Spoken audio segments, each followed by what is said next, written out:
দুই দিন পর আজ সকাল থেকে চট্টগ্রাম বন্দরে আমদানি রপ্তানি কার্যক্রম পুরোদমে শুরু হয়েছে।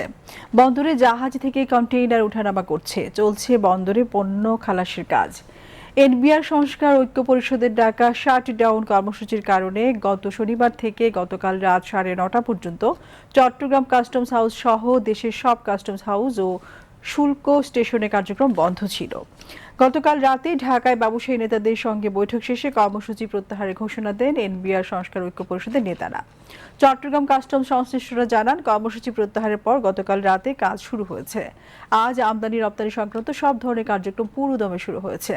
আজ সকাল পর্যন্ত জাহাজে থেকে 310টি কন্টেইনার নামানো হয়। কর্মসূচির কারণে আটকে পড়া সব জাহাজ থেকে কন্টেইনার ওঠানো নামানোর কার্যক্রম শুরু হয়েছে। সকালে একটি কন্টেইনারবাহী জাহাজ রপ্তানি পণ্য নিয়ে বন্দর ছেড়ে গেছে।